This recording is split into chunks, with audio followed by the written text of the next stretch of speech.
नमस्कार दोस्तों, मैं प्रशांत और आप सुन रहे हैं हॉरर कहानी। दोस्तों, आज की हमारी कहानी राकेश और उसके परिवार की है। तो चलिए इस कहानी को राकेश के नजरिए से देखते हैं। गांव के बाहर बरगद और पीपल के झुरमुट के बीच एक हवेली खड़ी थी।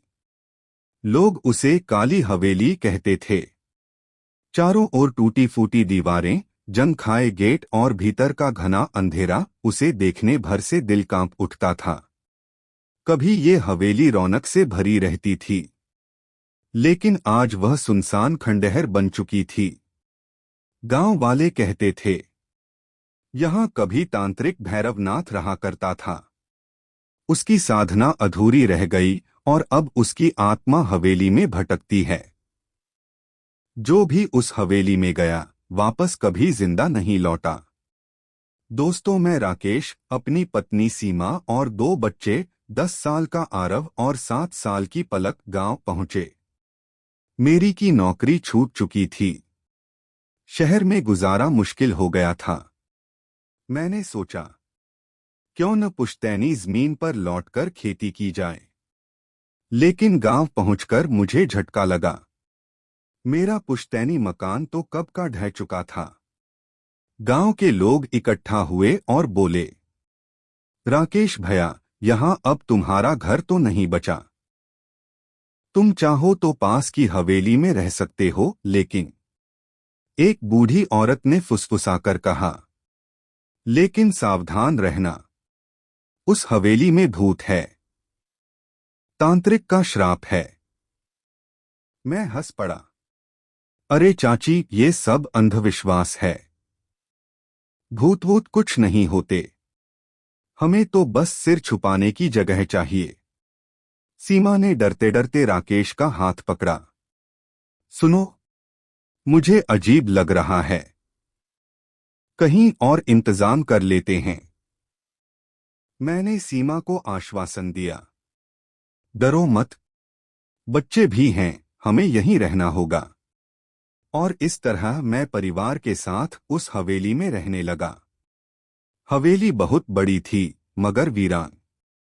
दीवारों पर काई जमी थी, छत पर मकड़ी के जाले और हवा में सीलन की गंध। पहली रात सबने एक कमरे में बिस्तर डाला। चारों ओर अंधेरा और खामोशी थी। आधी रात को अचानक पलक रोते हुए उठ बैठी। माँ, कोई मुझे देख रहा है। सीमा ने चौंक कर देखा। खिड़की के पास एक औरत का साया खड़ा था। सफेद साड़ी, खुले बिखरे बाल और चेहरा अंधेरे में छुपा हुआ। सीमा चीखने ही वाली थी कि साया गायब हो गया। अगले दिन उसने मुझे यह सब बताया, मगर मैंने हंसते हुए कहा, तुम्हें सपना आया होगा। लेकिन सीमा जानती थी कि वह सपना नहीं था। धीरे धीरे बच्चों के साथ अजीब बातें होने लगीं।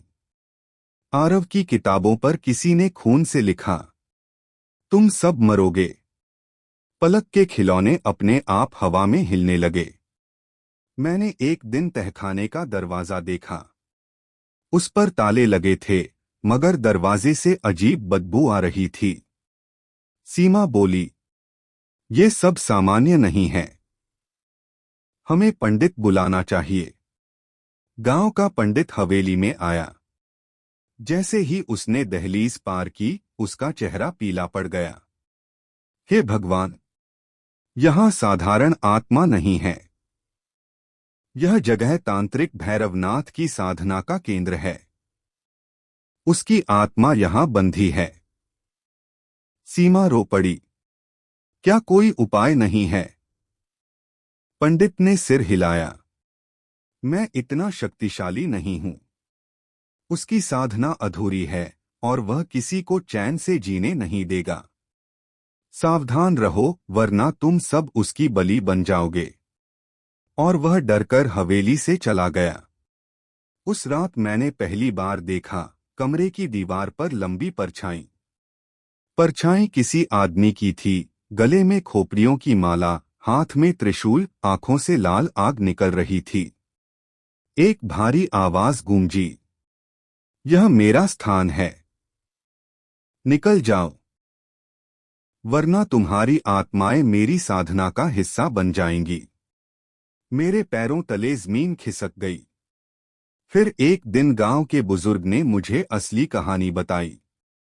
भैरवनाथ एक काला तांत्रिक था। वह बच्चों की बलि देकर अमरत्व पाना चाहता था। लेकिन बलि की रात गांव वालों ने उसे पकड़कर हवेली में जिंदा जला दिया।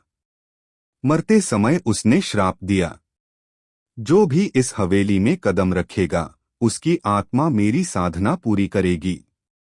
इसलिए अब तक वहां रहने वाला कोई जिंदा नहीं बचा।